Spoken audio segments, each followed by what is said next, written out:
Hello, my friends. AmyR here with Prairie Paper and Ink. Welcome back to my face and my card making space. And a couple of cards using some of the new products from the Altenew October 2024 release. I started off with the tiny little mini delight stamp set. This time I went tiny florals instead of, because for those that might be new, one, welcome to the chaos. Two, I love big florals, which Altenew, so many big florals. Love them so much.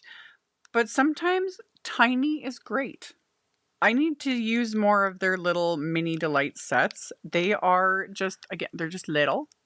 But you got images and sentiments, and then there's a coordinating die set that die cuts the image, but also has extra wafer dies. And I used all of them. And then I also pulled in 3 different sets of better press plates and did some hot boiling and better pressing, and just I went to town. It's like it started out as just a small idea and it just kind of ballooned into everything. I had fun. What can I say? So, like always, I will have links to all the things. I will link to the new release because there's a lot of wonderful stuff to window shop and check out. And then I'll link to everything I used to make these cards. Those will be listed and linked in the description box below the video. My links are affiliate links. That just means that if you click on one of my links and end up placing an order, I get a little kickback from that at no extra cost to you. It is what helps to pay the bills and keep the channel going. And I'm also part with these cards, I'm part of an Instagram hop for this release to share inspiration. So if you don't already follow me on Instagram, I'll have that linked below as well. It's definitely worth checking out because there's just a ton of fabulous designers, tons of inspiration and ideas and giveaways, all the fun things. So that is it for the housekeeping. Let's get into making the cards. So this is the Floral Congrats Mini Delight set, and it comes as a little stamp set, and it comes with the coordinating die set like I mentioned in the intro. And I'm taking the little floral cluster, and I'm going to stamp this onto some Altenew cold press watercolor paper.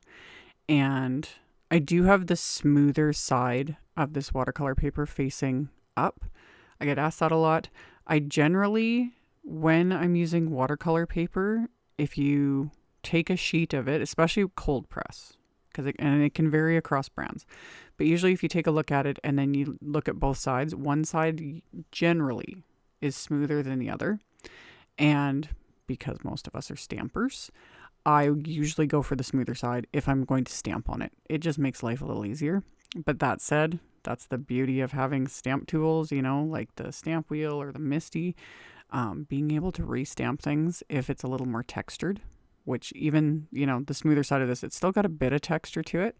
So I can just ink up my stamp it again. So I'm stamping these images with Obsidian pigment ink, and I didn't heat emboss it. I was living on the edge making these cards. I talk about this a lot. I like to heat emboss my images before I watercolor because they give me the raised edges, which are like bumper pads, and then I don't gotta be so careful. Plus, the raised shiny edges is also a nice little touch, but this time I decided not to. I'm also doing very simple watercoloring, and my watercolor water is filthy, which I noticed it as I was like just painting on the clean. It was not clean, but again, it's irrelevant. It threw me off at first when I was painting because I was like, oh my gosh, am I smearing all this ink? No, it's not going to smear. It's fine. My watercolor water was just filthy. So anyway, I'm using the OG little 36 pan palette from Altenew. I had bought this. Does anyone remember what year this was released? It's been many years. I've used it a lot. I quite enjoy this little palette. I've had a lot of fun with it, and I'm doing unbelievably simple watercolor. I've sped this up in editing, but I'm not doing anything that even the most beginner of beginners can do. I just got each floral wet, left the centers so I didn't get those areas wet, and then I put on some color, and that's it. I'm not gonna, spend time on each petal, things like that. You totally could. You could really amp this up and make them look, amazing. But I've got a whole bunch of other things I'm going to do for these cards.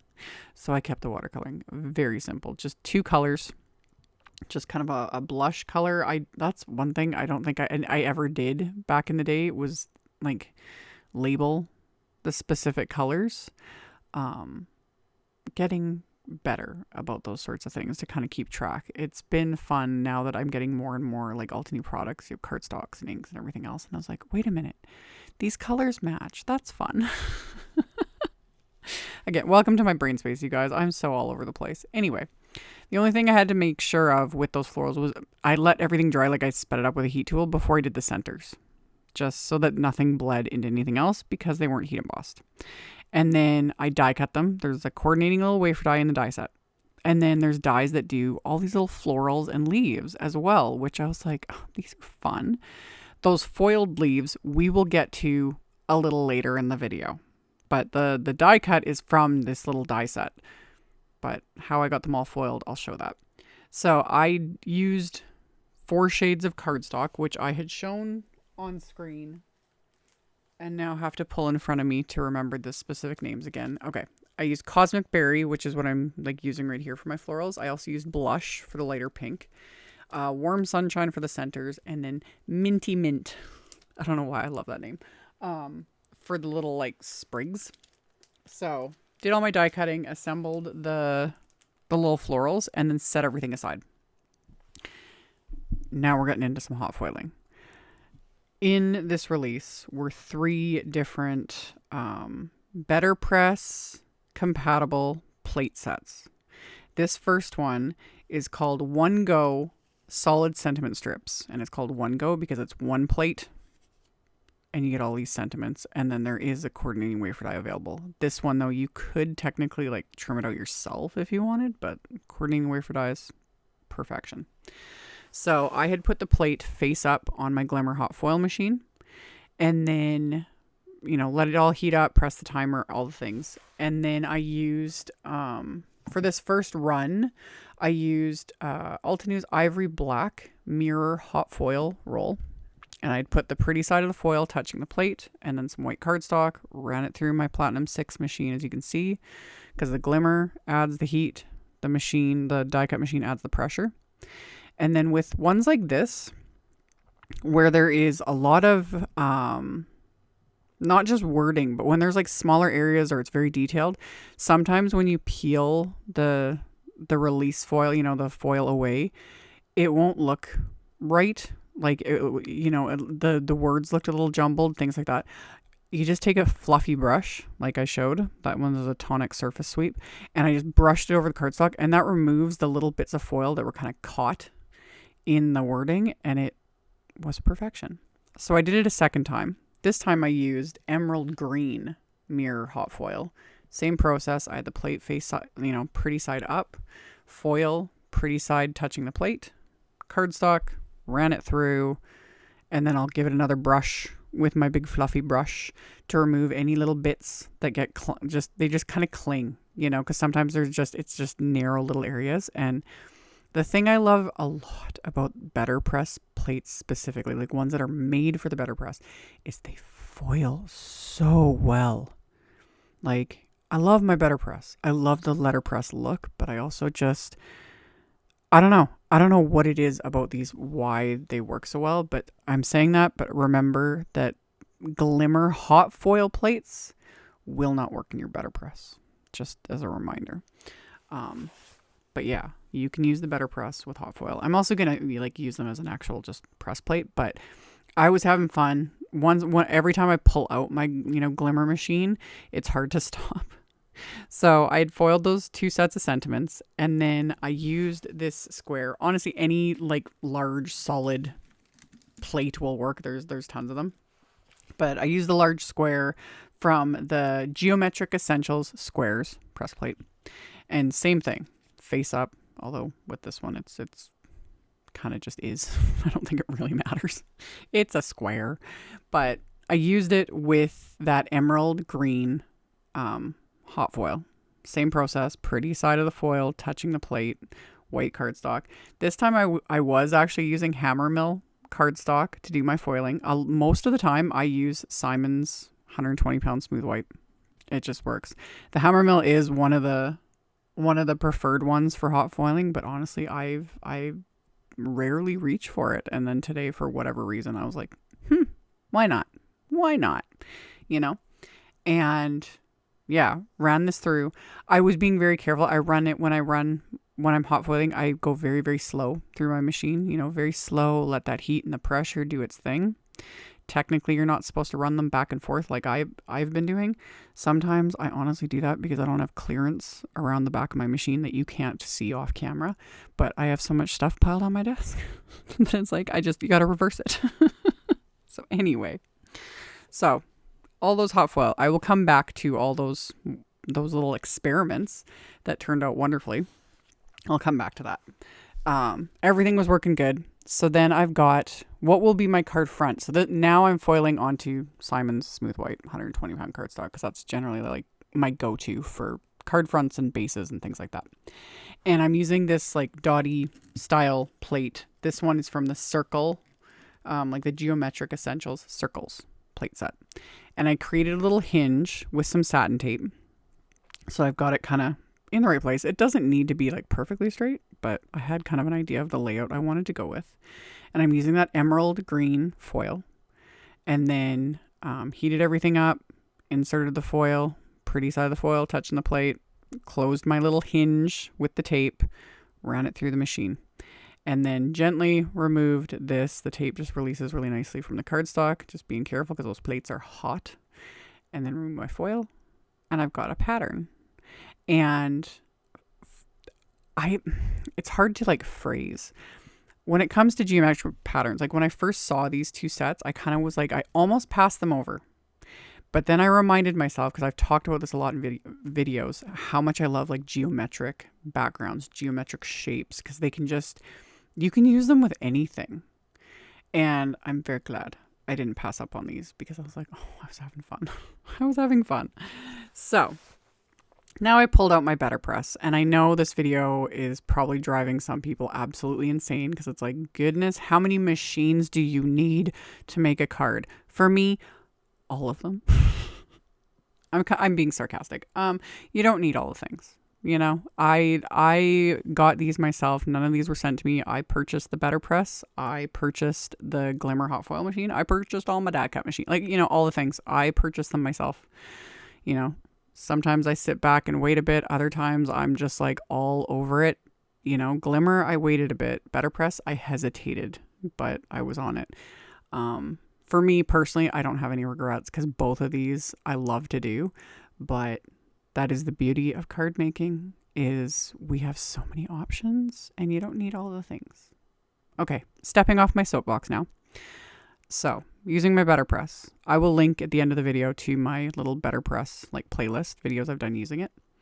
I am just pressing. I had hot foiled twice onto these panels, and then I did everything twice with that little dotty one, whatever you want to call it. And then the large circle, I'm using the Better Press and Altenew's Minty Mint fresh dye ink. I've shown this in a few videos now using the fresh dye inks with the Better Press, and oh, chef's kiss.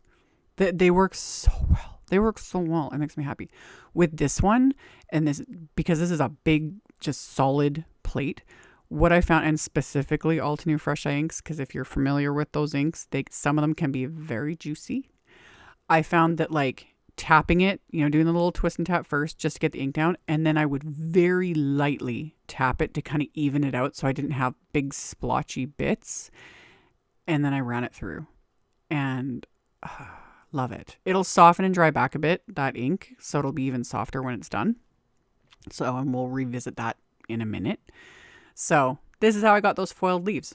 I took those pieces, because I did it twice, of course, with the large square and the emerald green foil, and I am die cutting those with the larger leaf die from that little Floral Congrats mini delight set. And I was able to get 4 die cuts. The last one was kind of just a little bit, he was a little wonky, but I still made him work because I was just determined, because I do the same thing with any of my specialty cardstocks. I save every last little scrap because you never know. we have so many little wafer dies. You can die cut a little heart or die cut a little star from a little scrap, things like that. So I used up every like square of this to get my little die cuts, and I'm going to make these work on the finished cards. So I've got my foiled bits, and then the ink from the Minty Mint ink, you can see is now like dried back, so it's much softer. So I've got my two little backgrounds that I'm going to use for my cards. So those were the Geometric Essentials sets. And then for the One Go solid sentiment strips, like I said, there is a coordinating wafer die. I'm kind of hoping that they'll do more in this exact same orientation, just, different sentiments, like different phrases. That would be sweet. Have another plate with a bunch of different sentiments and then just use the same wafer die, because I like this. And again, many brands have in different ways, like stamp sets that do this, one stamp that stamps out 10 sentiments and then a one wafer die that die cuts them all at the same time. So I always love having options. And personally, I love that this is a press plate, because it's like, yeah, I can hot foil it, or I could just ink it up and press it, have variations, use multiple colors of ink, all the things. So I now have a stack of sentiments. I will keep these like just with the packaging, because the next time I go to grab this, it's like, oh, sweet, I've got them done. I don't need to pull out my machines. I got a pile of sentiments to work with. Perfection. So for my little backgrounds, I had trimmed these panels down. They were originally A2 sized, and I trimmed them down. I took like a good 1/4 inch off each side, something like that. So they're about 3 3/4 by 5 inches. And then this is the beauty of me doing two cards very similar, is a lot of times that just gives me the leeway to like sit and fiddle off camera and like figure out my arrangement, all the things. And then I don't have to edit so much with my head in the way, because that's 99% of the time what's going on is my head's in the way or my phone's on, all the different things. So I'm just kind of following the same layout that I've already done ahead of time. And I adhered my little foil leaves and the little die cuts and whatnot. And then the little flowers that I had watercolored, I popped those up with little foam squares. And then the sentiment strip, I'm going to snip off a little piece of that same watercolor paper. This is just going to kind of even out the level of everything, because I'm adhering it on top of those florals that are on watercolor paper and on foam squares. So that just evened out the end that's hanging off of those. So I put some foam squares on the back of that and then some glue on the other side, and then I can just pop that sentiment strip right into place, just like so. And then I don't have the little enamel dots, like the blush enamel dots, but there's the Blushberry Bliss collection, and one of the pinks is very close, so I was like, this will work. So I pulled a few of those off. They're self-adhesive, so I just pulled a few of those off and stuck them around my little floral cluster. And then for the insides of my cards, I'm going to stamp that little floral cluster on the inside. And again, I'm still getting used to the stamp wheel. I'm genuinely liking it. I've only had it for a month or two. I talked about this when I was doing, I think it was a live video with Bridget from Altenew, and I had to confess, it was like, I have it and I hadn't opened the box. It's like, I've had it sitting here for weeks. I had ordered it like forever ago, and then I got over myself, pulled it out of the box, and I don't know if I've mentioned this in the video, but sometimes it takes me a while with tools. I like to play with them for a while, get used to them, because it takes me a while. But the more I've been playing with this, the more I've been liking it. The thing I had to remember, though, was to stamp on the insides of my cards like this. If I want the card base hanging over, it needs to be in the center, not on the edge, because you got to be able to fit the wheel in the corners, which is no biggie. It's just, again, things to remember. So I stamped that little floral cluster with blush fresh dye ink onto the insides of my cards. And my cards are top folding A2 white note cards. And then I adhered a couple of the foil sentiments, which, again, disclaimer, I've talked about this a lot. My actual photos of my cards most of the time are not that great. It is just one of my biggest struggles. It's just true. It's not my forte. I'm working on it. Hopefully I'll get better at it. But also taking photos with things that are foiled oh, my biggest nightmare in some ways. Like, it just, because again, it's foil, it's reflective, and my camera is like, no, just no. Anyway, photos don't do them justice, or at least my photos don't do them justice, but you can kind of get a good idea, hopefully, watching the video.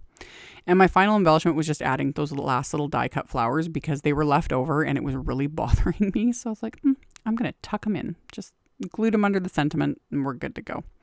So those are my cards. So we better pressed, and we hot foiled, and we watercolored, and we die cut